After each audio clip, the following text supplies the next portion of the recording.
Every single day, millions of people step inside a metal box, press a tiny illuminated button, and effortlessly glide dozens or even hundreds of feet up into the air. Whether you are carrying a heavy armful of groceries, traveling alongside 5 or 6 adult passengers, or moving furniture into a high-rise apartment, the modern elevator responds instantly, lifting immense weight with a quiet and remarkably smooth confidence. To the average passenger, this seamless experience feels almost like magic, or at the very least, a testament to an extraordinarily massive, hyper-powerful electric motor hidden away in a machine room somewhere above or below the building. However, relying purely on brute motor force to haul thousands of pounds up and down vertical shafts would be immensely inefficient, outrageously expensive, and mechanically impractical. The true secret behind this engineering marvel is not just the motor itself, it is a hidden hero operating silently in the shadows of the hoistway, a brilliant balancing mechanism known as the counterweight. To truly understand why elevators are so remarkably efficient, we first have to dismantle the common misconception that the electric motor does all the heavy lifting on its own. Imagine trying to pull a heavy 1,000 pound object straight up a cliff using only a rope and your own muscles. Every single inch of upward movement would require intense physical exertion, and holding the weight in place would demand continuous, exhausting energy. If an elevator relied solely on its motor to yank a heavy cab up and down, the motor would have to be colossal. It would consume staggering amounts of electricity every time a passenger pressed a button, overheat rapidly, suffer extreme mechanical wear and tear, and require constant, costly maintenance. This is precisely where the principle of counterbalancing transforms an otherwise energy-hungry machine into a model of mechanical perfection. Tucked away on the opposite side of the elevator shaft, attached to the same thick steel cables that hold the passenger cabin, sits the counterweight. It is essentially a heavy, guided frame filled with dense steel, iron, or concrete blocks. The mechanical setup works through a classic pulley arrangement. As the elevator cab is positioned on one end of the steel ropes, the counterweight hangs on the other. The dynamics of this relationship are wonderfully simple yet profoundly effective. When the elevator car moves up, the counterweight travels down. Conversely, when the elevator car moves down, the counterweight travels up. Because both components are connected across the main drive sheave, a heavy, grooved pulley powered by the motor, they act like a giant, vertical seesaw.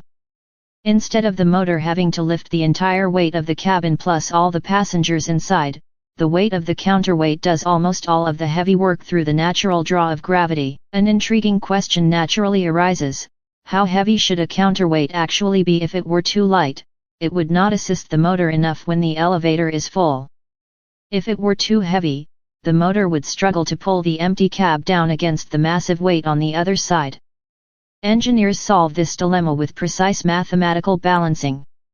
As a general industry standard, a counterweight is engineered to match the exact weight of the empty elevator cabin plus roughly 40% to 50% of the elevator's maximum rated payload capacity.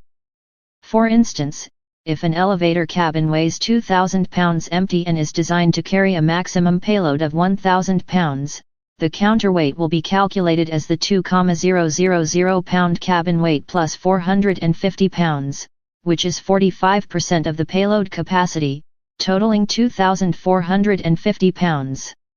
When the cabin contains about 4 or 5 people weighing a combined 450 pounds, the cab side weighs 2,450 pounds and the counterweight side weighs 2,450 pounds. The system is in perfect equilibrium. In this ideal state, gravity is completely balanced on both sides. Even when the cab is completely full or completely empty, the system is only slightly out of balance. The electric motor does not have to lift 2,000 or 3,000 pounds, it only needs to provide enough energy to overcome the small weight differential, usually just a few hundred pounds plus a minor amount of mechanical friction. By transferring potential energy back and forth between the cabin and the counterweight, the elevator system drastically minimizes the overall workload demanded from the electrical grid. This balancing act yields monumental advantages in energy efficiency and mechanical longevity.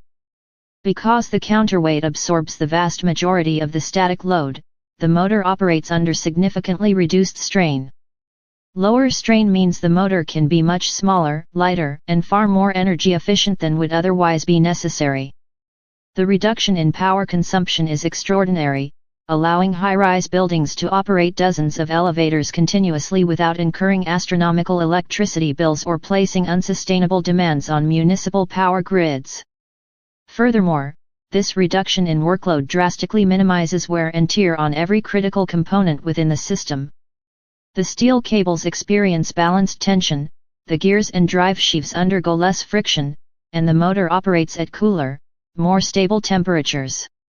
This not only extends the operational lifespan of the entire elevator system by decades, but it also dramatically reduces the frequency and cost of maintenance shutdowns. Beyond energy savings and structural durability, the counterweight plays a crucial role in passenger comfort and safety. Without a counterweight, starting and stopping a heavy cab would result in harsh, jerky motions that would make passengers feel uneasy. The balanced mass creates natural momentum and stability, allowing the drive system to accelerate and decelerate smoothly. The ride becomes so gentle that passengers rarely notice the rapid speed at which they are traveling through the building. Additionally, the constant upward pull of the counterweight on the cabling helps maintain optimal tension across the drive pulleys, preventing cable slippage and ensuring precise control over the cab's position at every floor stop. In modern elevator design, the counterweight is far from an optional auxiliary feature, it is the foundational cornerstone of traction elevator architecture. Without this ingenious application of basic physics, high-rise architecture as we know it today simply could not exist. The skyscrapers that define modern city skylines rely entirely on the rapid, efficient vertical transport of thousands of people, an achievement made possible by balancing forces rather than relying solely on raw power.